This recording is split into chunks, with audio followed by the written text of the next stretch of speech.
Hello, hello, hola, bienvenidos and welcome to another episode, otro episodio, otro segmento de Hoy en Día TV. I am your host and producer, Yessi Rodriguez. I'm going to bring on my co-host, Nadine. And Cece is actually with us today, but she is on the phone, so she's going to be talking to us through the phone. So welcome to the stage, Nadine and Cece. Hello. I'm going to mute Cece for a second. It looks like there's some background noise going on. But how are you today? How are you doing, Nadine? I am doing well. Happy Thursday. I have to remember what date it is, you know. Just tell me about it. I'm like, wait, what's today again? Oh, I gotta look at the calendar real quick. Let me check my phone, right? It is Thursday. One day away from Friday, Ooh, yes. Friday Eve. How about you, Cece? How's everything going on your end? Here, Cece? Oh. Cece. Oh, maybe not. All right. Well. So hey, since we've met last week, right, and we had the last show, this is still Mental Health Awareness Month. So we're going to continue to talk about mental health and close out the month of May strong with just helping people with thinking about different tips and tricks. And I even have some quotes that I found helpful for me. And hopefully you all can find helpful for you, right? But before we start that, I found something really interesting, Nadine, with regards to, I don't know if you knew or heard about it, but apparently there was a day without power. And this happened back in late April. 12 hours of darkness took place in Spain and in Portugal. And so CNN reported that there was a gentleman named Luis Jimenez who was driving on a highway in East Madrid in Spain when he noticed that everything lost power. Suddenly, he says there was no traffic lights. And so cars started piling up. Nobody had the right of way. And he decided to stop so that people can pass. And he saw a massive bus coming and had to accelerate a lot to go past it. And he said it was just a jungle. This is according to Luis Jimenez, who was interviewed by, looks like Rob Pachetta with CNN. And so 12 whole hours with no light, there was outage. It was just a lot going on. And it's really scary just to think that that's even a possibility, right? Because we see them in movies and different TV series and episodes and shows that we see. But when people actually start to experience that in actual real life, that's a different topic. And I always correlate it to what Cece likes to say is television, right? The TV is telling you what's about to come. So what do you talk about that when you hear that? So blackout. I thought, is it 12 hours or 12 days? 12 hours. It was 12 hours blackout. Thankfully, it was only 12 hours. Can you imagine 12 days? Oh, gosh, that's horrible. So basically, that was at night. I mean, I can understand you lose power in the day. You don't have too much to worry about because it's still light outside. But at nighttime, I mean, have you I'm trying to remember that movie.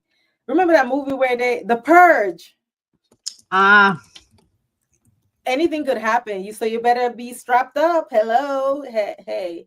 I mean, for situations like that, you better keep your tools, have your lamps. I mean, for me, if I was in Jamaica, it would be okay. But, growing up in Jamaica, I grew up without power. So that was not the thing. I could go grab me a little kerosene lamp or whatever the case is. But here, no ma'am, no ham, no turkey. That's crazy to be out of power. But come to think about it, I mean, it's feasible as far as, if you know the ins and outs of how to take care of yourself and not panic, because I lived in Florida where, I'm used to the hurricane and, out of power for a couple of days, not just 12 hours. You know how to navigate. You have your lamp, you have your candles, you have your food. So make sure for any events, just have your food always stocked up and water to make sure. And especially if you have small children, what to do and what you need to have for a situation like that. Yeah, that's actually good food for thought for the viewers and listeners. Just prepare, right? Even if you have it stocked away in an attic or in your garage, like you just never know when you're going to need something and you don't want to be caught off guard for anything. I mean, Look at our world today. We're dealing with so many different things, just so many things that never in a million years I would have thought would have happened, right? And so it's always best to be prepared, similar to what Nadine said, having what you said, well, definitely food, right? The little non-perishable items. I would say firewood. Have firewood ready. Have a grill where it's like charcoal, or you can add firewood to it so you can cook on it, like go outside and cook. Definitely weaponry to protect yourself and your family if needed from like against any invasions. There's just so many things that you can do for sure. So I agree with you, Nadine, being prepared. Yeah. You said candles too. So candles definitely important. Just pretend that it's a hurricane and you have no power. Yeah, that's scary. And you know what's interesting too is I'm looking more into what happened in Portugal and Spain. It still remains under investigation. So we're a month and a day in, because this happened April 28th of 2025. It still remains under investigation. They have suspicions of what could have contributed to it, but it really hasn't been identified, which is really scary with all this fancy technology and all this stuff that we have. How is that possible that we're going a whole 31 days and no one knows what really could have happened? Like that's just boggles my mind too. Exactly. Like that's scary, especially for people that haven't gone through that before, for the veterans and people who have gone through hurricanes and different, things like that. They know what to do. But say, for instance, somebody go there on vacation and they're not used to that, then everybody's going to be in panic mode because, like I said earlier, going back to the purge, if you're home, if you live by yourself, anything could happen. People could start breaking into, businesses and stealing and, doing all kind of stuff. So, You know what I just thought about too? What would be a really need that I have not seen yet, and maybe it exists, I just have no clue where it could be. It's like a veteran coming up with a program that helps where civilians sign up and then they help them to take like a training, let's say like a 6-week training or what have you, of how to survive, like different survival techniques. survival. Right, exactly. Yes. I think that's honestly really needed right now, especially again with the way our world and the world as we know it, the way we grew up is changing a lot. People need to start teaching their kids survival skills from their young, so that when you have life-changing events, they'll know what to do. I remember I saw an article about, I think there was a guy that was drowning. He took his kid fishing, and did we talk about that? And the I don't kid know. saved his dad or his brother from drowning. He swam in the ocean. He was 7 years old. I Did don't you? remember, but let's this is a new day, a new time. So bring it up. So what happened? So yeah, I'm just getting bits and pieces of it. I apparently the guy took his children fishing, and I Uh-huh. think one fell in the water, and the 7-year-old. And correct me if I'm wrong, audience, because I got to go back and look at the article. And he swam and saved them. That is amazing. I And think I remember reading that, to be honest with you. Yeah. let me see if I can find it. Wow. To be Wow. politically correct. Yeah, so while you look into that, I'm going to talk to the audience and listeners about how to prepare for a blackout. So I was doing some research because blackout, again, can happen any day, anytime. You don't want to be caught off guard, especially with just everything happening nowadays. Todo lo que está pasando en el mundo, uno nunca sabe, tiene que estar preparado, right? And so with that in mind, emergency kits are very essential. So if you all do not have an emergency kit, I highly, highly, highly recommend, please get yourself an emergency kit for you, your family, just to make sure everyone is safe. So you might be asking like, Yesty, Nadine, what should I include? ¿Qué es lo que incluyo en an emergency kit? So I will tell you right now. So based on my research, have a well-stocked kit that includes flashlights and a lot of batteries. So having many batteries is not bad. So if you're one of those like me, I like to stack up batteries.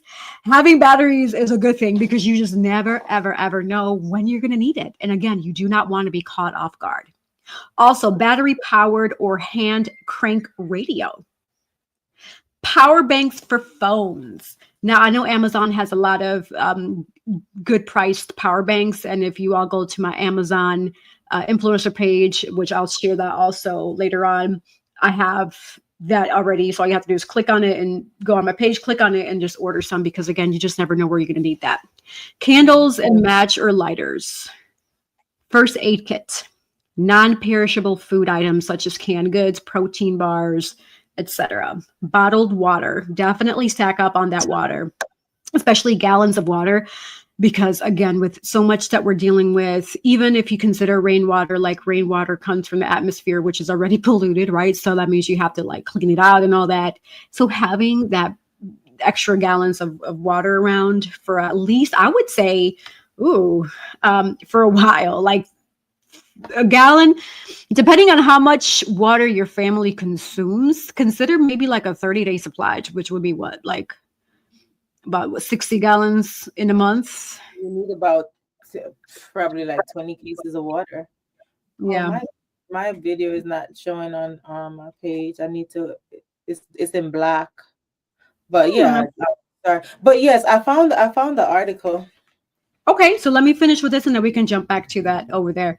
So backup power options. So portable power stations or solar chargers are definitely a good consideration, something to consider. Backup generators. So many of them can be affordable as an investment that you're going to do for you and your family. So that's just you deciding when. Uninterruptible power supply for internet or modems. You prep your home, so know how to manually open your garage door. Keep your gas tank full, or at least half full. Have cash on hand because everything nowadays is going digital. So what happens if there is a blackout? And then what? You don't want to be caught off guard again. Do not be caught off guard because what happens is ATM and card readers may not function. And then what you're going to do? Freeze bottles to help keep food cold during an outage as well. Also, it's easy to like get frantic or overstimulated, so do your best to stay calm and do your best to stay safe, especially you and your family. So use flashlights, candles, avoid opening the fridge or the freezer if you need to, like if you can help it, avoid that because that's going to help keep your food fresh for longer because you don't know how long the blackout may take place, may be, etc. Unplug any electronics to prevent power surges when electricity returns. And stay informed. So use those battery operated and hand crank radios to get any news updates. Follow your local emergency management information that should be either on your social media or wherever you can hear it. Again, because depending on how everything is, find your best to know how to get these emergency information to you. Stay cool and warm. So in hot weather, stay hydrated, wear light clothes, and avoid exertion. In cold weather, wear layers, close off unused rooms, and bundle up. So yes, that's what I have here. Nadine, before we pivot over back to the young boy who saved his family, any other thoughts or anything else that you may want to share with regards to prepping for a blackout? Yeah, like I said earlier, as far as that, it's the same way because come to think about it, when you just started talking about it, I was saying all these things. I'm like, it's just like when you go through the storm, when you go through a hurricane, they lose power. It's the same thing. So as you said, half tank of gas for you to prep, I would say a full tank of gas because you never know when the power is going to come back on, if it's going to go back off again. So, and if you got to leave, if you got to travel, because power grid stuff happens, there's going to be traffic jam. So you don't know how long you're going to be in that traffic jam. So I'd say full tank of gas, and then when we were in hurricane season, you have a full tank of gas for one, and then second for two, you have like an extra can of gas in your trunk or somewhere where you take it just in case.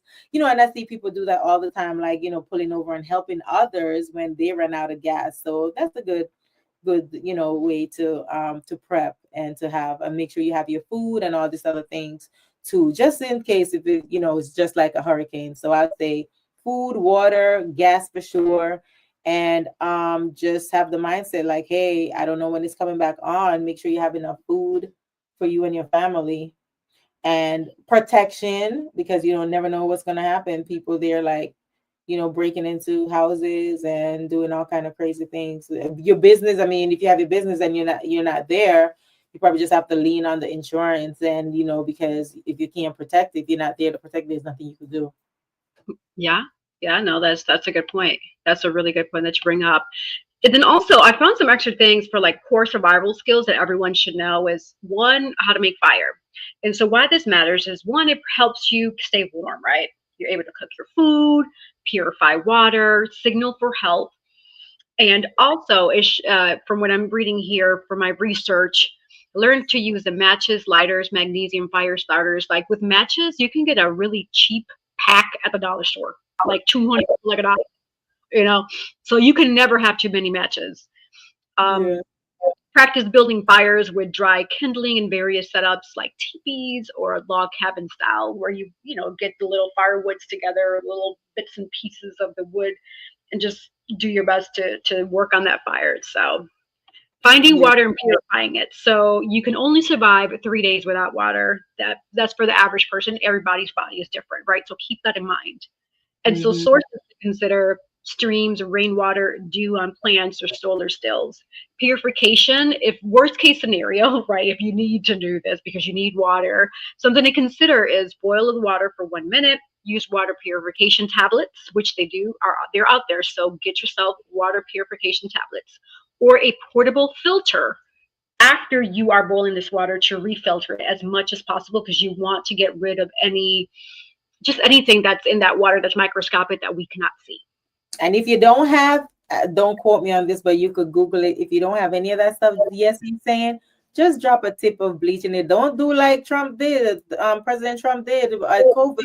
You don't drink no bleach, but you drop, you drop like just like a teeny tiny bit of bleach in the water to purify, especially if you're showering and stuff like that, and you have kids, you don't want any bacteria, but a little bit of bleach in the water.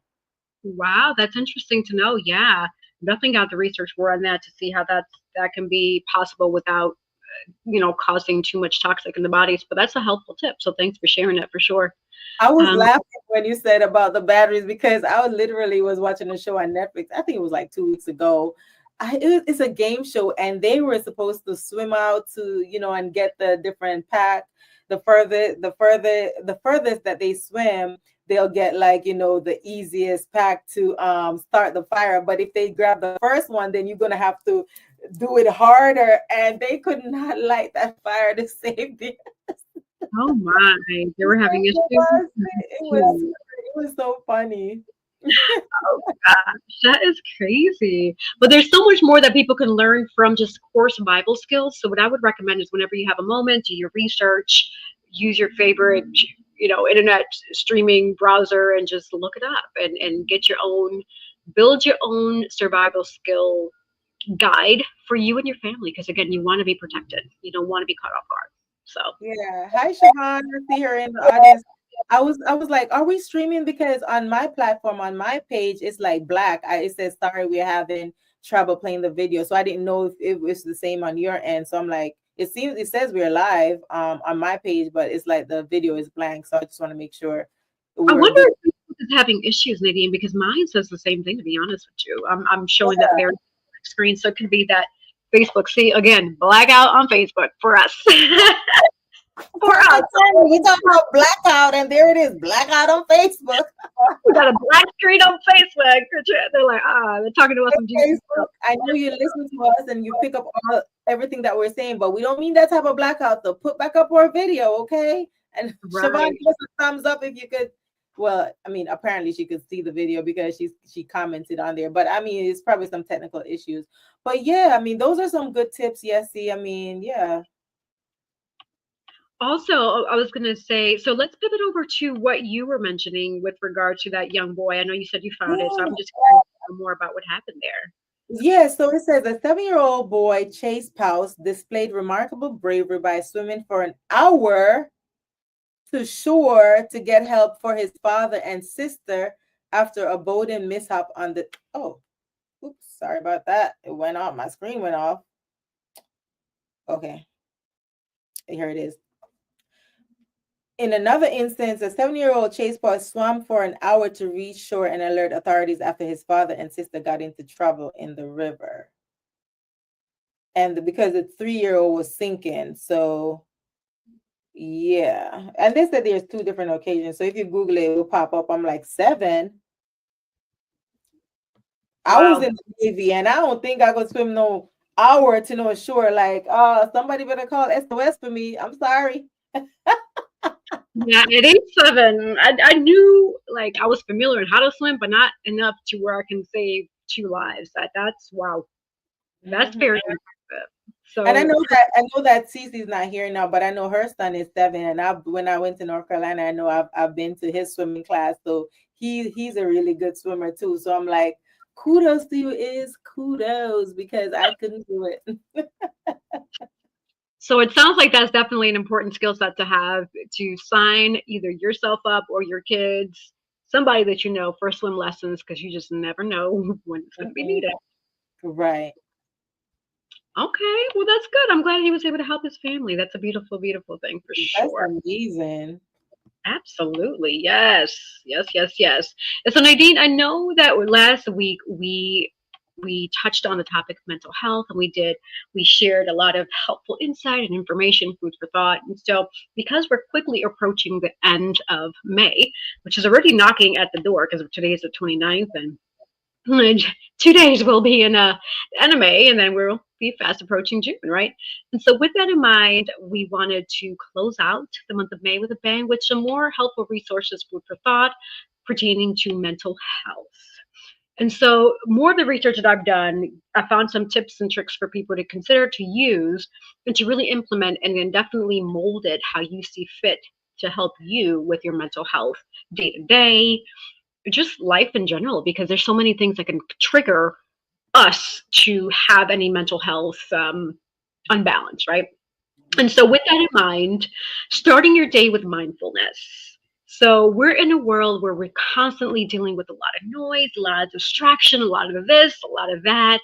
And so, really taking an opportunity, taking a few moments for yourself each morning could definitely help make that difference, whether it be if you have to step outside your door and take a breath.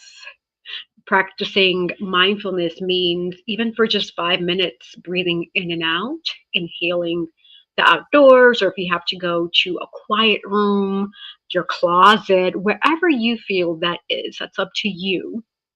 Take that opportunity, 5 minutes for you and your mental health.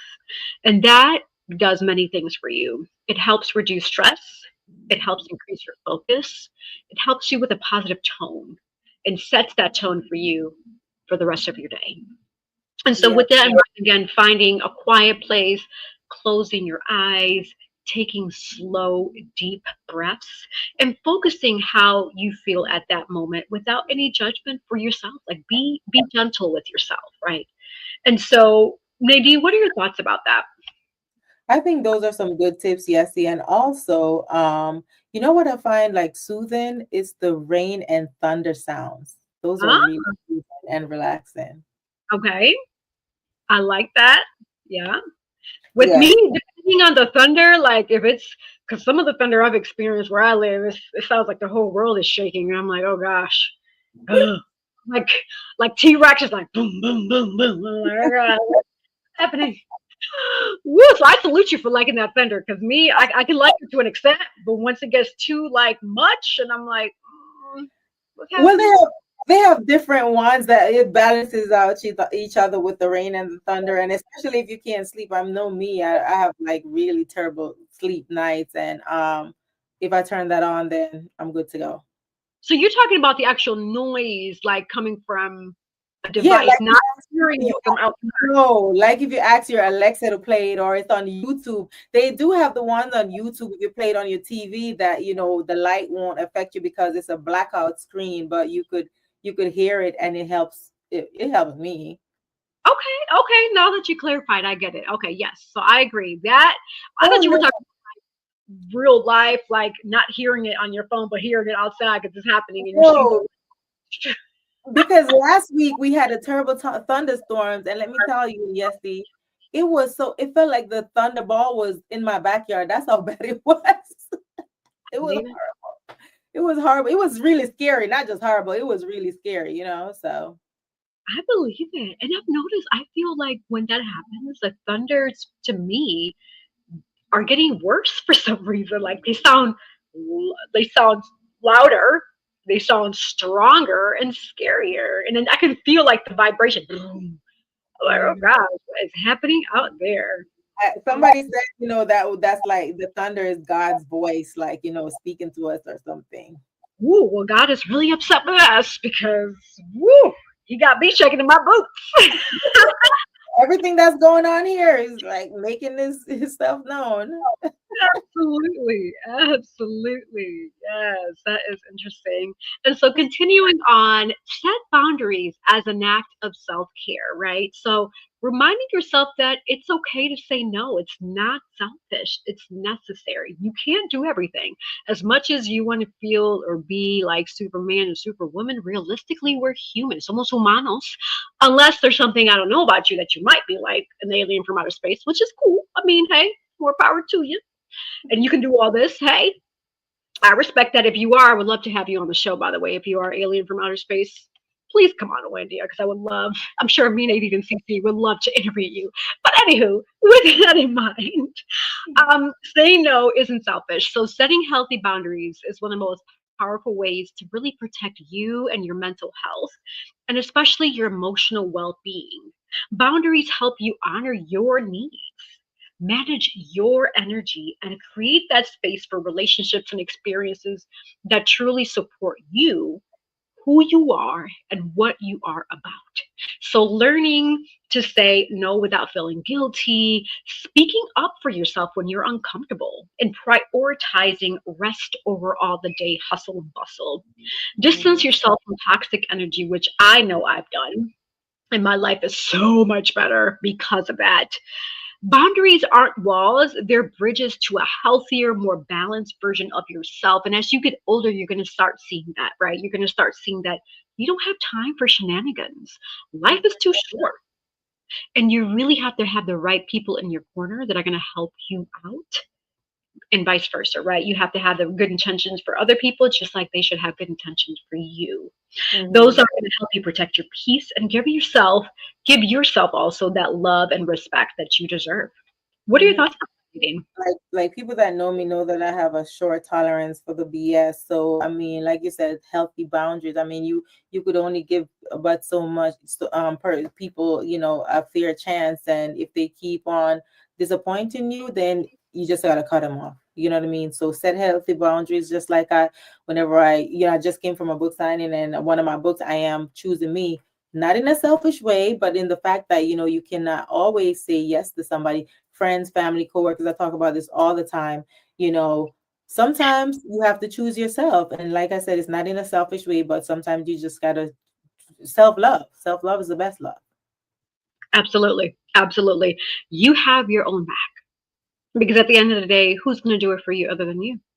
Right. So just Exactly. thinking You gotta also, advocate for yourself. absolutely. Yes. Yes. Absolutely. Now, this was interesting. Exploring the science of burnout. So, understanding what burnout is, people hear about it.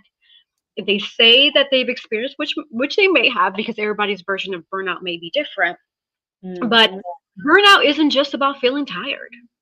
It's a chronic state of your physical, emotional, and mental exhaustion, Mhm. which is caused by prolonged stress that may be related to work, caregiving, or other high pressure environments that you might be surrounded with or Mhm. in, right? And so, according to the World Health Organization, burnout is categorized by emotional exhaustion, increased mental distance from work or tasks, reduced performance and productivity. And so, Mhm. what happens in your brain? Burnout is a can dysregulate your cortisol levels, and what cortisol is the stress hormone. Mhm. It even shrinks parts of your brain that are responsible for your emotional regulation. It's a biological and physiological response to being pushed beyond your limits each and Mhm. every day. So knowing your limits is definitely important. That's one, right? And so key signs for you all, viewers and listeners, to really know, am I experiencing burnout? Is this? Are you in constant fatigue? Even if you're resting, do you feel restless? Like, oh gosh, I did this, da da da da da. Feeling detached. numb or cynical, decreased motivation or satisfaction, trouble concentrating, and physical symptoms. Do you get headaches often? Do you get stomach issues? Do you get numbness around different parts of your body? Those are all key signs that you might be experiencing burnout. And so burnout is definitely preventable and reversible. Healing starts with becoming aware, setting your boundaries, asking for help. It's okay. Taking breaks and reprioritizing yourself, self care. Nadine, what are your thoughts about that? Yeah, you're absolutely right. Like it was just literally yesterday, I just pulled it up that I did a midweek check-in, and my check-in was, how are you really feeling today? Emotionally, mentally, spiritually. And you don't have to explain, just drop a color to describe your mood. Let's check in with each other. And I'm sure a lot of people saw the post, but they just skip over it because, they're not thinking, about their mental health. But, to each his own. And you put blue if you're calm, red if you're fired up, like, yeah, I just want to somebody today. Yellow if you're happy, green you're growing, black you're feeling heavy, and white you're at peace. So I think, when I posted, I think it was, just a good interaction. But on Facebook, not everybody interacts with everything you post. So but I still have to put it there because you never know. Sometimes all it takes is just one person to see your post and to just to share how they're feeling, and you just check in you know That is awesome. And I'm so glad you brought that up because it reminds me of what we talked about last week regarding the mental health check in for the spectrum. Remember the four numbers that we talked about? So, as a reminder for those who are tuning in and you didn't have a chance to check last week's episode, we talked about the mental health spectrum. So, similar to what Nadine just shared about the colors, so a different color represents how you're feeling, the mental health spectrum is from 1 to 4. So, 1 is you're healthy, you're thriving, you're emotionally balanced, you're getting good sleep, you're stable, you're coping well with your day to day stress, good energy, you have strong relationships, and you feel that sense of purpose. That's 1. 2, you're reacting. You have mild distress, right? Occasional sadness, anxiety, irritability. You have trouble sleeping. You have lower motivation, still functioning, but you're not as your efficient self as you feel like you should be. That's hmm 3 is you're struggling. So this is the moderate distress. This is where you're under a persistent worry, sadness, feeling that fatigue. You're disrupted in your sleep or eating patterns where you're noticing that this is not me. Withdrawal from your day to day activities or even people and starting to affect your daily life and responsibilities. That's number 3. Number 4 is you're in crisis mode. This is severe distress or illness. This is where you're experiencing intense anxiety, depression, emotional pain, inability to function day to day. You're having your thoughts about harming yourself, committing suicide. And honestly, at that point, that's 4, it's time to call for help. And it's okay if you get to that point where you need to call for help, but please, I encourage you, I urge you, whoever's listening right now, whoever is viewing, if you feel that way, please call for help. It's okay. It's okay. and Nadine, what do if you? that's happening, do they know the resources? And every state have different resources that you could check in with for your mental health. Like last week I talked about NAMI, which is completely confidential. You could Google NAMI, NAMI, National Alliance for Mental Illness, is worldwide within the United States. And also there are different help numbers you could call. Like 988 is a number that you could dial for suicide. So there's so many different resources out there for you.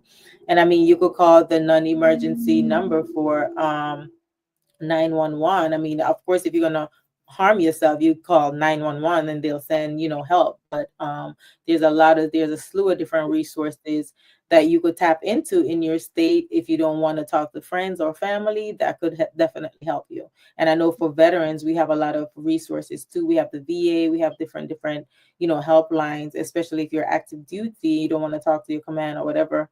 that you could talk to. Yeah, no, thank you for sharing that. Absolutely. That's very helpful information, helpful insight. So definitely encourage you all to take advantage of those tools and resources out there because we want to help you out. Just like here in ONDR, we're sharing this with you because that is our goal. Our goal is to motivate, inspire, enlighten, educate, and entertain you, the viewers and listeners, with every episode. Cece, I'm not sure if you had a chance to hear about the spectrum from 1 to 4 about emotional well-being, or even Nadine's um, color. Was it? Elaborate more on that. Is it the color scheme, color day, Nadine? I was doing my midday check-in, so I have a different color coded message. If they don't want to say what's really happening in their lives, they could just put a color of how they're feeling for that day. So I put so if you're feeling blue, if you're feeling calm, then the color is blue. If you're fired up, like you're really mad, it's red. If it's yellow, you're happy. If it's green, you're growing. If it's black, something is heavy is on your heart. It's heavy. You can't really talk about it. You kind of feel down. And if it's white, you're at peace. There's nothing that's bothering you. Like CC always says, love and light. It's just everything is just so perfect. Yes, I love it. Yes, yes, yes. And Yeah, so oh, go I ahead. didn't hear. I heard some of it, yeah, what you guys were speaking about, but I didn't hear like the color thing. So I think that's really kind of cool to utilize that. But I didn't hear. I think I came in like on the last one that you were giving there, Yesy. But yeah, mental health is a big deal, and so I'm glad I heard some of the resources that were offered.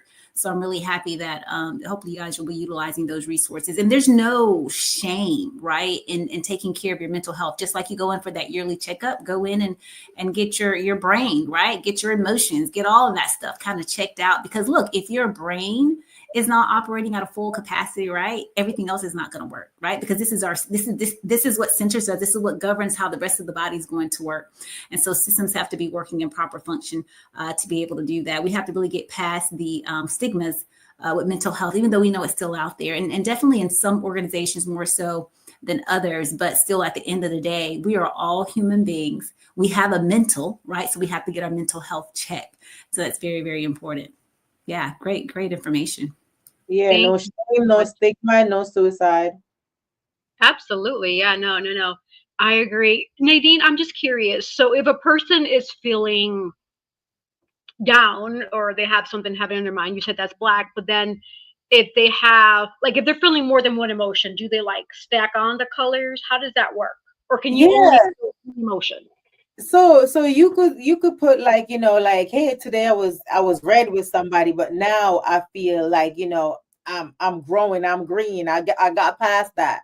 Or then, if it's nothing's fully is bothering you, then you could just put white. So I mean, it was just a little bit of research that I did, and I found that I think it was pretty cool to put those colors without outing people's business on social media. They could put how they're feeling. And I mean, I know a lot of people don't want to put out there how they're feeling, and people start questioning it. But I think it's just, and then that triggers questions. Hey, so, you inbox them or you call them. So why are you feeling like this today? You know what I mean? And if you're at peace, like, I'm happy, I'm glad that everything is okay with you. But other than that, then, you're yellow, you're happy. That's amazing. But the other colors, blue, you're calm. So there's nothing wrong. But, the important ones, red, you're fired up, something is going on. And, green, well, you growing, so that's good. And it's basically the two important ones are the red and the black. Yeah, thank you for sharing that. And I don't know if you all remember those who, if you all didn't tune in last week, Nadine and I came up with a challenge for you about the 30-day challenge. So June is coming up quickly, or even if you want to start today, you can, where you are gauging, like, especially if using the number 1 to 4 scheme, where, like I mentioned a few moments ago, with 1 being you're healthy, you're thriving, 2, you're reacting with mild distress, 3, you're struggling, moderate distress, or even 4, where you're feeling like you're in crisis mode. Each and every day that passes, log in a number. So June 1st, log in how you're feeling. Am I feeling a 1, a 2, a 3, or a 4? And as the whole month passes, once you get to the end, or even if you want to do like a mid-month check-in, that'll be helpful too. A mid-month check-in, do an average of your numbers to see where you're really trending. So far in month of June, my average numbers are averaging a 2, for example, right? Or I'm averaging a 1.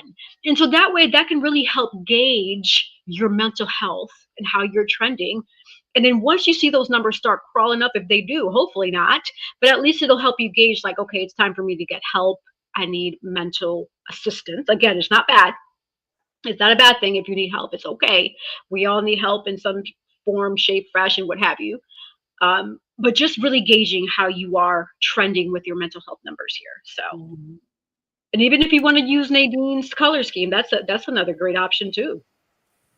I like you saying that, because that's so good and so easy. And we all have calendars on our smartphones or, a paper calendar or whatever, but checking in with yourself like that. I love that, like showing up for you and being able to kind of assess what's going on. Like that's really, really nice. I've been making it a point to write down things that I'm doing throughout my day, because we do so much and we don't really realize how much we're doing and how much we're going, even the things that we think that is like so small, like my kids like, oh, I want to go and get pizza today. And then like in the middle of you driving to go get pizza, oh, I want a hamburger. Like what in the world, you know what I'm saying? And being the good parent that I am, okay, to be right? I'm going to turn around right mid traffic light and go grab that burger. I literally did that yesterday. So, but just tracking that stuff, because you'll realize in a day that you are really truly doing so much more than you even thought. And then you're like, why am I so tired? What did I do today? I didn't really do anything today. But a lot of times we think about doing stuff in a grand fashion, this whole grandiose. Oh, yes, I was on Oy India TV. That was something. Checking the box. It was big. Oh, yes, I went and voted today. Oh, yes, that was big. Checking the box. Oh, yes, I went to the PTA meeting, because you're just showing up for everybody else except yourself. So then you begin to see, the areas in which you are showing up in. And so it's interesting as I'm just doing it like on my my little notes pad on my iPhone. And I just have it in, I just write what I did for today. Or even like sometimes on the calendar, the little notes section, I'll just kind of write, not everything, but I write down probably the gist of what I'm doing. If I journal today, because what I'm seeing is for myself, there is no mental health checks that I'm doing. There's no me time in there that's been carved out. It's been go, push, play for everybody else and getting it done and making it happen. And it's looking great. And we've done good. High five, pat on the back. But then I've lost myself, and it's a pattern day after day, time after time, day after day. And then again, like I said, you're wondering like, why am I so exhausted? Right? My brain is everywhere. Like when you truly really try to like come down off of doing everything, like we're super moms and super aunts and super friends and sisters and all that stuff, right? You realize very, very quickly, like, wow, my time, was it really well spent on the things that mattered most? Sometimes in my day, I'll see that I've done so much stuff professionally that there was no family time that was carved out. And then you end up feeling bad about that. So then I might check off a different box, and on that mental health wellness, meter. And like, OMG, like, well, what just happened with that? So it is important. So I love that. It was called what was it called? The scale, because I didn't get all of it, but I want to write that down for myself, because this is huge. This is like a game changer. And it's something that's so easy that everybody can do, even children, right? Mm-hmm. Begin to teach them young, so that they can really see, how they're checking in and showing up for themselves. And I'm quick to kind of like point that finger at my husband, like, you did so much for everybody there. You do anything for the family. What'd you do? But here I am, same thing. So something's going to go lacking in some category. But yeah, give me the name of that scale again there, Yessie. I want to definitely put that down. You're on mute, Yessie. Thank you, Nadine. I'm here talking away. Thank you for sharing that, CC. And I agree with you. Us as parents, we do so much, and just in general, just for everybody, we just do so much that we really forget about ourselves. And to answer your question, it's called the mental health spectrum. And so pretty much what it is you are pretty much within the spectrum of 1 to 4, 1, 2, 3, 4. That's what it's called, the mental health spectrum, right? You're really assessing how you're feeling overall emotionally, psychologically, and socially, and how your body is dealing with stress, trauma. Do you feel like there's enough support system? And so each day that passes by, this was a challenge that me and Nadine created last week for the people, for the viewers, to start gauging how they feel. And so each day that passes, on day 1, are you feeling a 1, a 2, a 3, or a 4? And then 1 being you're great, 2 being you're reacting mildly, 3 being you're struggling, moderate distress, and then 4 you're in crisis mode where you're like, I can't, I'm gonna go jump off a bridge. Please don't jump off a bridge, people. Just this is just for this purpose here, okay? Don't do it. Okay. And so pretty much gauging how you're feeling. Um, and then from there you are averaging. So then thinking about the concept of numerical numbers, averaging your numbers midpoint check-in. So let's say we're starting June on Sunday. So how are you feeling on the 15th, which is 2 weeks from the 1st? And then from there, how are you feeling on the 30th? And so this also really helps too, because you are setting the stage for making that decision on, do I need help, and do I want help? You're giving these numbers to your therapist to say, hey, I've gauged myself. These are my numbers. What can we do next? What are the next steps? So you're doing your homework on yourself, right? And helping your therapist help you feel better. So yeah.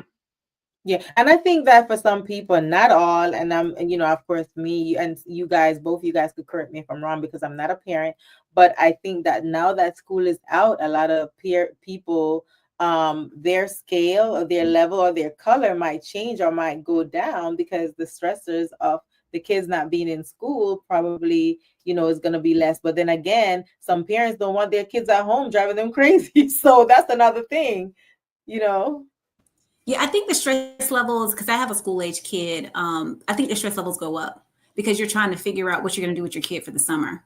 And that comes with the whole, another whole cost analysis, right? Because you got to pay for camps, and these camps are not cheap. And then, you're still working, work. You don't get a summer vacation for work, right? That's regularly scheduled, right? You know what I'm saying? We kind of know when the school is rolling around, it's going to be out. But then my work, it's not happening. And so now you got to navigate, okay, childcare even more so, these camps, right? What are you going to do? Especially if you work from home and you got if you're on virtual, we're doing things like this, and then you got to keep them quiet or put them somewhere. It's like a whole nother, I think it's added stress, at least when they're in school, they're in school, you're hoping that they're safe, right? We hope that they're safe. But then you have that span of time where you just kind of have that moment of quiet where you're not having to navigate your work and then also now your personal. So I think for me, at least, the stress levels go up a little bit because just trying to find stuff to do with my kids, and then still even trying to still meet the sports and things, that they're signed up with, the extracurricular activities, because that doesn't end in the summer. That continues, right? Depending on the sport that your child plays or whatever kind of extracurricular activity that they are in. And sometimes they'll adjust their schedules to try to accommodate at an earlier time, but is it really that accommodating when you're working at that earlier time? So it could be different from different families, right? Some people might say, yeah, this is great. Like when my kids out of school, I take a vacation too. And so it's just win-win. Let's move, make it happen. So I just think it really kind of depends on the family dynamics with it. But for mine, I think maybe, I'm not going to say I stress on a scale of the 4, we were talking about that mental health spectrum, but I would probably give myself like a half of a point maybe to where the stress levels go up. So it's still not bad. I'm still managing that kind of thing, but definitely I know for our family and our dynamics, it does go up quite a bit. Yeah, and for you, CC, I could imagine because I know you have a lot of things going on. You're getting your PhD, you working all these jobs, you have a school age kid. Like, how do you manage your stress with that? Superwoman for sure. Good question. I pray. I'm like, Lord. Okay, I need you to help your girl big time. And he shows up. He really does, because he'll show me areas where I need to pull back. Some things that I think is pressing and that needs to get done, he's showing me like, no, it's not. It really is not that serious. And you really don't need to do it. And so my stress levels with that, they're beginning to decrease a bit as I'm listening and obeying, praise God. So that can actually decrease for me. And so that's a big factor. But my prayer life is like a major component, just having that time to sit, carve out, just quiet, seriously quiet, just where I can focus. And a lot of times that's when my kid is asleep. That's when my husband is asleep. And I go to a different space because he snores really loud.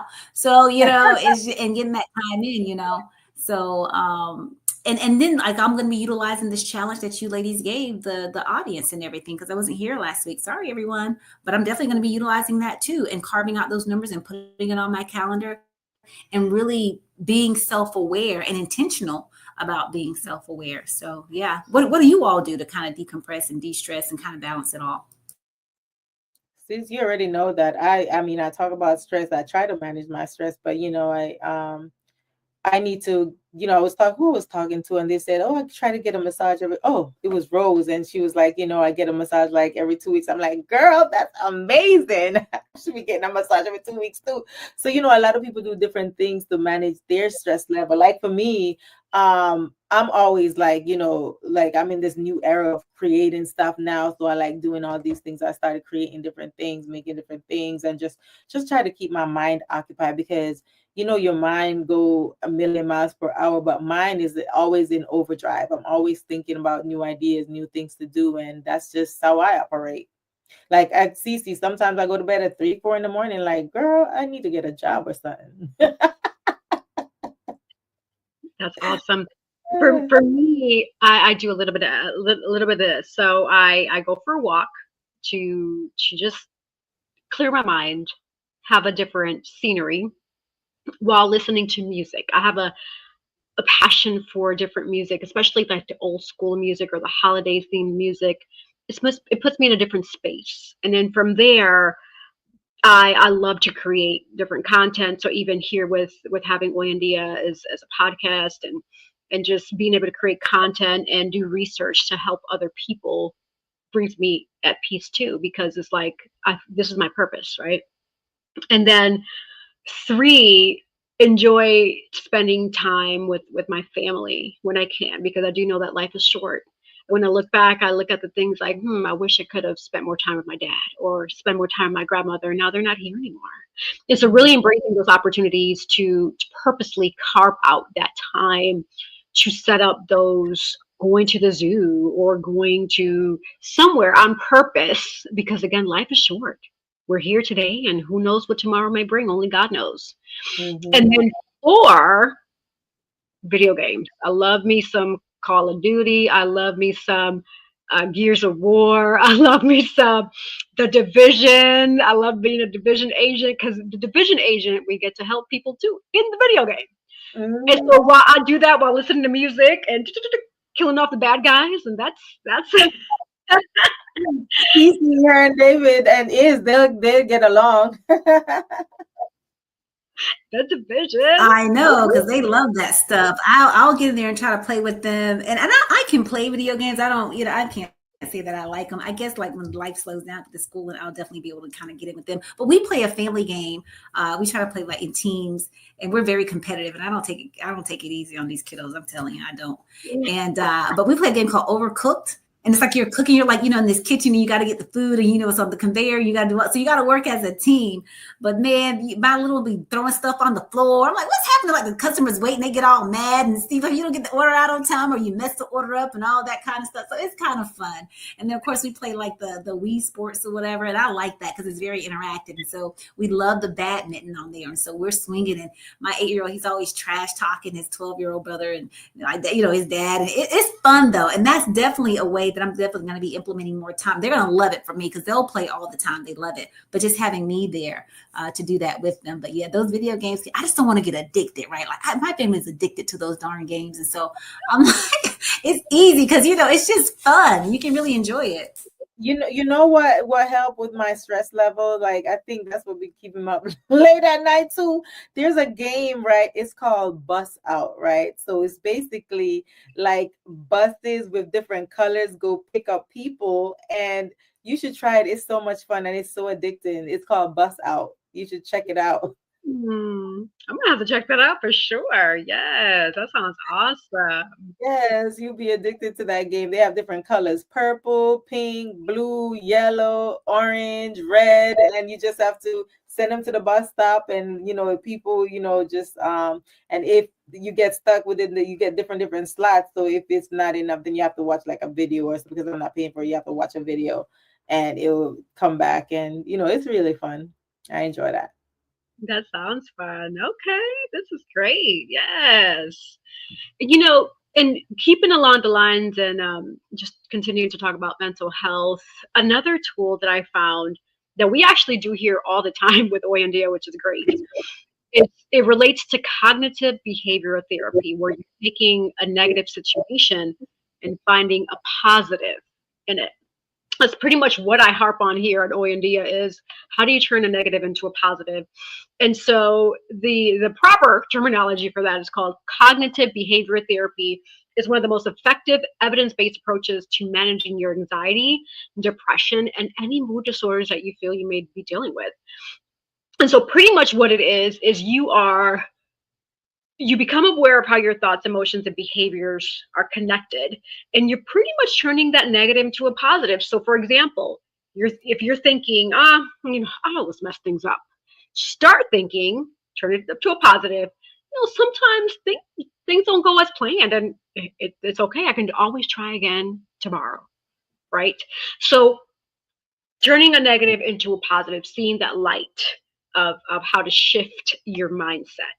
And that's just one example that I threw out there. But in general, let's say you're late for work because there's a heavy traffic jam. The way I see it as God was protecting you from something more catastrophic. Okay, you're late for work, but you're here. Your life is spared. You didn't get into no car accident. You didn't get a ticket.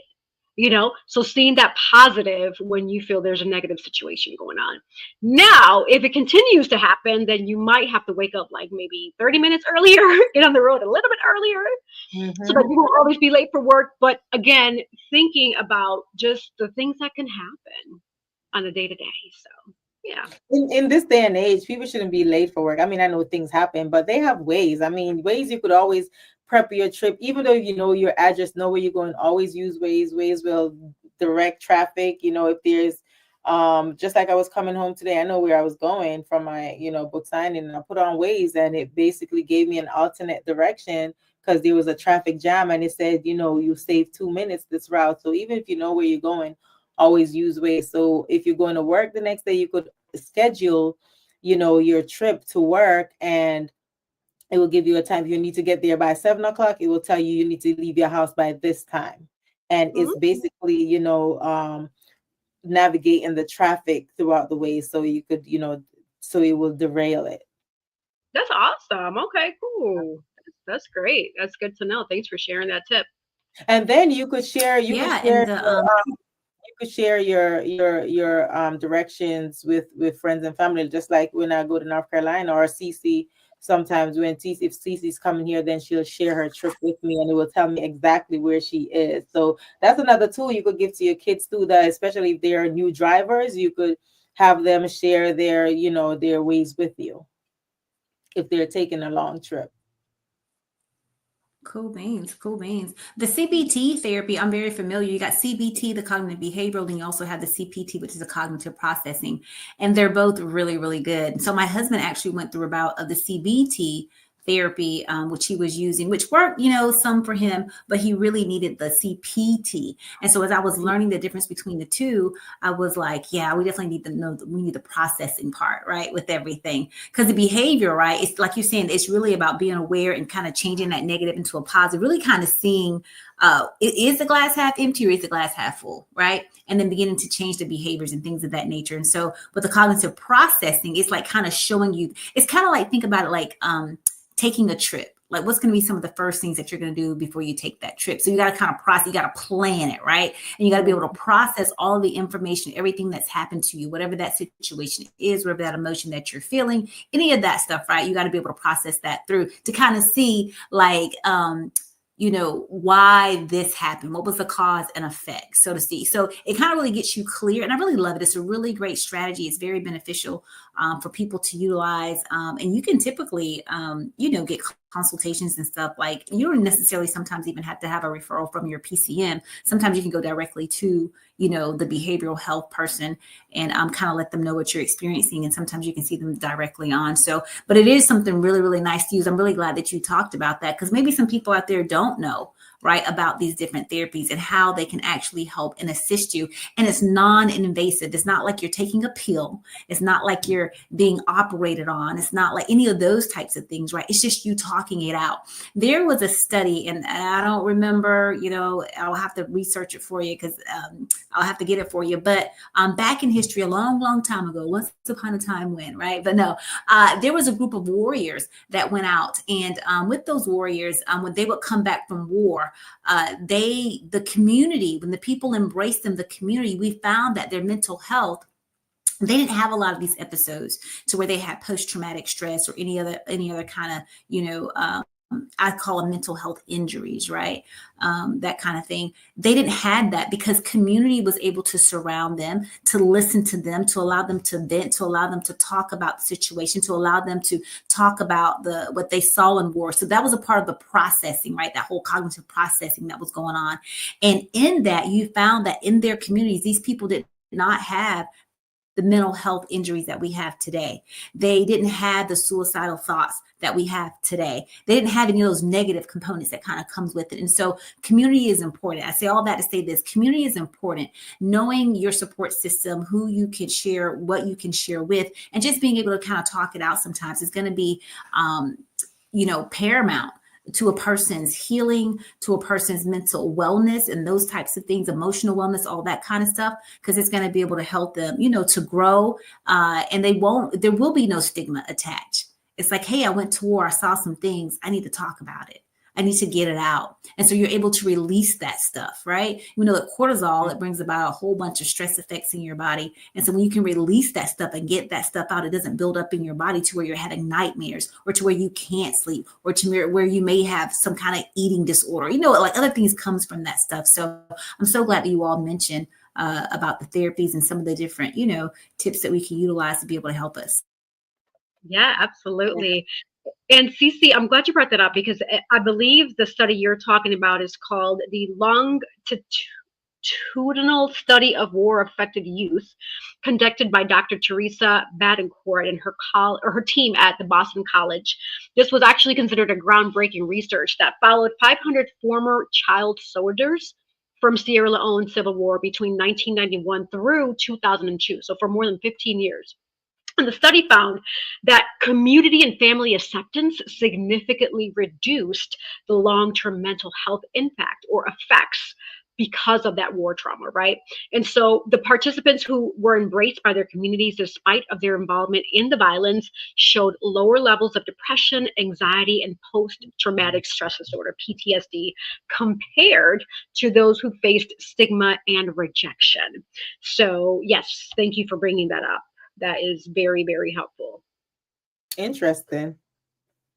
Very interesting. Yeah, I'm learning so much more. My brain was like this now.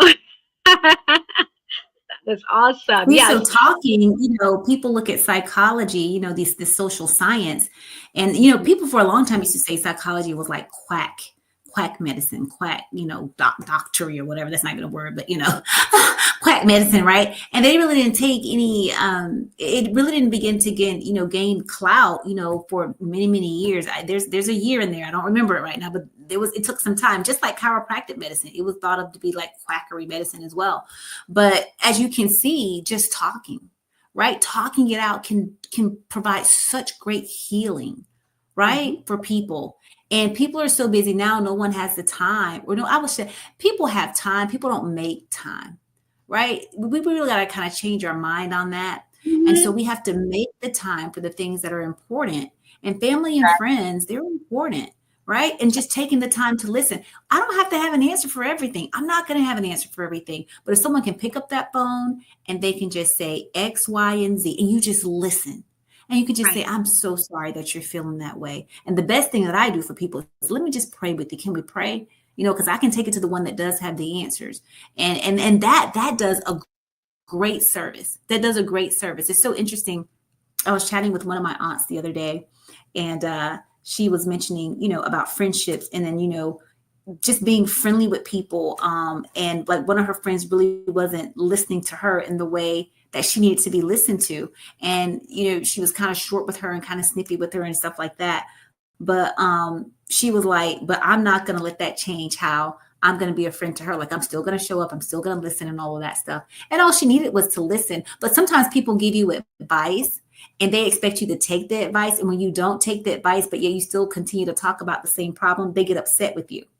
And we can't. I know it's frustrating, because like, I've given you the answer. Just take it and do it. Leave me alone. Don't talk to me about it anymore. But what the person needs more than anything is just for you to listen. I might have to talk about it 1,500 times. But if I got you, you might just be like, okay, I'm just going to mute you, but just know that I'm here. I'm listening. But, like, I told you what to do. And so it's frustrating, but they just need to get it out. They just need to get it out. So I want to implore everyone here that's listening under the sound of our voices, take the time to listen to people. You will save a life.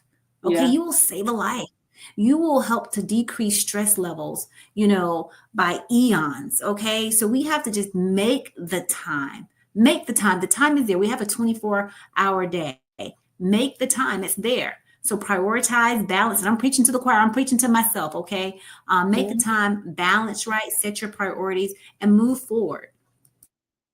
Exactly. And for the people that, they do have kids in school and stuff, especially kids that are getting bullied in school, you never know. It just take one thing to push them over the edge. So parents, listen to your kids and ask them the right questions, because sometimes, they're going in their room, shutting the door, they put their music on, or they're trying to, come up with different thoughts. I'm not saying, any specific person, but I've seen events where, oh, that person unalived themselves, or that teenager in high school unalived themselves. But what brought them to that point? Did you have a conversation with that person, or whatever the case is? Did they show signs? So those are the little things you have to look for. Absolutely. Absolutely. Thank you both for sharing that. And yes, this is why I love Oandia. Like, we just have so many deep and thought-provoking conversations. It just stimulates my brain. I feel so good right now. I got all the warm and fuzzies. But you know what? Hey, it's time to pivot over to our last minute words and sponsors. So, Nadine, please lead us with the last minute words, followed by Cece, and then I'll close out with sponsors. And I actually found some really cool quotes that I wanted to share with you all to see what your thoughts are too. So, yeah, go ahead. Yeah, so like everybody knows, I'm Nadine Barton, author, Navy veteran, and entrepreneur. I have a new website, guys, so you guys can check me out. It's just my first name, NadineBarton.com, and that's basically my author website. So that's another place that you could find me. And on my Instagram, Nadia B, NADIB_1202. Like I always say, life is 10% of what happened to you and 90% of how you react. So treat people kind. You know what I mean? So like we had this conversation before, like you're not the same person you were like 20 years ago. So people that knew you, look at you like, oh my God, that person, Barton or Nadine, she was a mean person, or she was this, or she was that. But people grow, you just have to, lead people with kindness and give them grace, and get to know that person before you start making judgment. Because a lot of times people will judge you, and you can't always judge a book by its cover. Get to know people. Yes, thank you. I agree and echo your words. Beautiful, beautiful. Absolutely. Me too. So I'm Sandra the Action. Yes. Sandra the Actions with Girls with Gigs and Inspire for Purpose. You can check me out at inspireforpurpose.com or ehwm.org, which is our nonprofit. We're doing great things with our nonprofit. Our home base is in California, and then we also have an affiliation here in North Carolina. So definitely check us out. Also, if you need help in different areas, if you go to our website on ehwm.org, you will see where we can help you in different areas there as well. The only thing you really need to know about me is I love the Lord, right? All right, he is good all the time. All the time, he is good. Okay, so he's making it happen. I want to share some great news with you all. I'm going to be graduating here June 13th. Super excited about that. So pray for your girl. Okay, pray for your girl. We're almost at the finish line. Not quite there yet, but we're almost there. Woohoo! Yes. So as I always like to say, love and light and inspire for purpose. Yes, and Cece, you didn't say what you're graduating from. What is your degree and what are you getting? What are you doing? What are you going to be doing after that?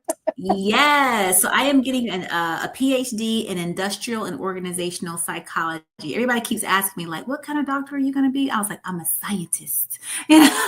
So, yeah, loving it. Awesome. Congratulations, because I knew that was, hard work, honey. Hard work. Yes, that's amazing. OMG, congrats, congrats, congrats. That is beautiful. So with that type of degree, are you going to be able to practice like, seeing people for therapy? Like what does it all entail? What is your scope of work with Yeah. that? So psychology has always been kind of my thing. Even as a kid, I knew I wanted to be a psychologist, but it was a family member. I don't remember who, but they was like, girl, you're going to have to go to school for like ever. You're going to have to become a doctor. Right. And I was like, really? And you're going to have to go to school for like 5 million years. I was like, no, because I was probably like only in the second grade then, maybe, but I wanted to know how the human mind worked. And so I went a different way and I went into the field of physical therapy, which I still love and enjoy quite a bit. But yeah, so industrial organizational psychology is really like layman terms, think about business psychology. So it's about going into these organizations, which is everything, right? To help people have greater employee engagement, productivity, like those types of things in business, finding the things that's broken and going in and fixing them. And this can be in businesses, right? This can be in your personal lives as well, because you can employ a lot of different tools to help people to be able to kind of navigate into these different areas. And the reason why, y'all, like, hey, the military helped, further me on in my education. But what I realized, when you got to play the game, sometimes you got to get the letters in front of and behind your name in order to kind of get into certain doors. And so because I want to change this global organization, the United States military, right?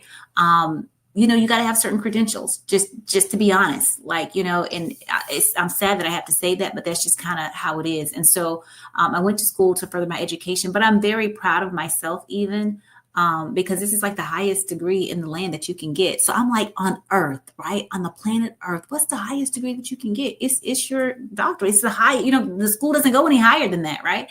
So I'm pretty excited about that. And I was just giving God all kinds of thanks and glory, because I'm like, Lord, even though this is just man-made kind of stuff, this is really, truly, but you blessed me to be able to do that. And so I'm forever and eternally grateful that he's been helping me do that. This is just a little drop in the bucket, right? As to the greater things that we're going to do for businesses and also for the kingdom of God, because things need to be changed, because people are, being mistreated in workplaces. And we can attest to that by all the laws that we have, the ADA, the EEOC, right? All of that kind of stuff that's on board to be able to kind of help us to maneuver and all those types of things. But yeah, thank you all for the congratulations. I appreciate it. Thank you. That is amazing. Yay. Now we get to say we have a doctor in the team. Woo woo. Dr. Sandra Baker, the actionist. Woo. Hey. All right. That is beautiful. I love it. Cece, just out of curiosity, with studying towards your degree, did you have to learn anything about the Kaizen approach, lean methodologies, anything like that? Not so much in this field. I mean, you can. Now, I have done that just in other areas of my life. Like my husband tells me I'm a professional student. He ain't never lied, right? So I am, but so I have a lot of different certifications in things like that, Six Sigma and all those types of things, and also with the Kaizen. So with this, yes, you can. Did I study it with this degree? No, I didn't, but I did do it in other areas of education, because I also hold, my MBA and then just other certifications in the PT and, all the other. So I'm a professional student. It was so interesting today because I was teaching earlier on with employment stuff, right? We were talking about employment rights and we were talking about salary negotiations. And maybe you all have heard this, but my husband played it for me last night. And it's a Kanye, because I know who it was. It's Kanye West, and it's a little skit. And maybe you've heard of it. It's like a fraternity, and they're saying broke, five broke, right? We ain't got it, right? So I'm like, okay, I'm not that broke, but okay. But basically the guy's like saying, oh, these guys are over here talking trash and they're doing this and they think they're so smart, but I have my degrees. He's like, he don't have a job, but he got all these degrees, right? And he's not utilizing them. And yes, I was like, oh, so what you trying to say, But it was so funny. But I led with that with the group today, and they absolutely loved it. And they were the ones to tell me, oh, that was Kanye West thing or whatever. It was a really cute skit. So he's like, my wife is 3 things. Like, she has a PhD in professional volunteering, a PhD in a giver, because I'm a giver, and a PhD in being a professional student. Yes, that makes sense. That makes sense. Love that. Yes, that is beautiful. I'm so glad it went well, though. That's great. Wow, so impressive. Well, congrats again. All right. And And yes, I so, wanted to say one other thing because it was someone put in the chat, the sky is the limit. And I thought about you and I was like, oh, the sky is not the limit, right? So, yes. Well, you do it. Well, you help with the Department of Labor, okay? We let them know. We let them know. thank Don't get you. started with that. I'm glad you brought that up because that, that is my favorite end quote ever. And I thank God for putting that in my brain to bring it out to the world. Like, hey, stop trying to put boundaries on yourself. No, the sky is not the limit. But we'll go there in just a few moments. I will say this. Thank you to all the sponsors, viewers, listeners, to Nadine and Cece. So we will take a quick moment to go to a sponsor break and we'll be right back. Sponsored by Divine Beauty and Accessories.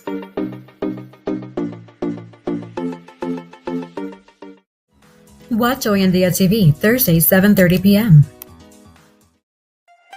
Dream, explore, discover with Nadine's Travel Oasis. Your next adventure is just a booking away. From breathtaking beaches to vibrant cityscapes, we handle the details so you can make the memories. Luxury, leisure, or last-minute getaways, we've got you covered. Book today and let Nadine's Travel Oasis take you places. Sponsored by Collective Wear. Available at www.yessierodriguez.com/shop and myrod-enterprise.com/shop.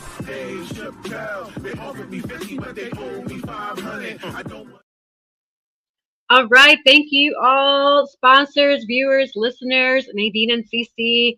Yes. And for you all who want to be either a guest, a sponsor, etc., just email oyandiatv@gmail.com. It is scrolling at the bottom of the page, and you will be on this platform. We are a worldwide platform, so people can see us, people can hear us. I will say, I'm proud to say that we are in a bunch of locations, and I'm actually going to pull it up right now so I can reach you where people can actually hear us too. So in addition to watching us on Facebook, on YouTube, we're also on Instagram. People can hear us on RSS, Podcast, Spotify, Amazon Music, Pandora, iHeartRadio, Podcast Addict, Podcast Index, Deezer, Fountain, True Fans, and of course YouTube. And those are just, I'm sure there's other locations we're at that we probably don't know of yet. But for those who want to hear us, you can catch those episodes there. And yes, also end quotes. So I want to leave you for some food for thought. I found some really cool quotes that on Instagram from your courageous comeback is the individual, and she created some really, really cool food for thought quotes that I wanted to share with you all. So first, it talks about growth. So growth is when you stop asking why they're treating you like that and start asking why you are allowing it. Growth is when you finally see yourself and all of your goodness through the clear eyes, not through the distorted lens of wounded individuals. Growth is when you accept a person's limitations instead of trying to change them, recognizing that your peace lies in acceptance. Growth is when you recognize the narratives others create about you are a reflection of their inner conflicts and have so little to do with your own character. Growth is when you accept that healing is not a linear path, but rather a journey filled with twists and turns. It's understanding that healing is not a destination to be reached, but a continuous process of self-discovery and transformation. And those are some food for thought quotes I wanted to share with you all. Shout out to Your Courageous Comeback for creating that. And also for my infamous last minute quote that I love regarding the Kármán line. So the Kármán line is an imaginary boundary that marks the beginning of outer space. It lies 62 miles above the sea level and is actually named after a Hungarian American engineer and physicist who calculated the altitude. where the atmosphere becomes too thin for conventional aircraft to generate enough lift. And his name is Theodore von Karman. So, with the quote that God put in my brain back in 2011, the sky is never the limit because the galaxies are endless. Thank you all for tuning in to another amazing segment of Hoy en Dia TV. See you all next week. Yes.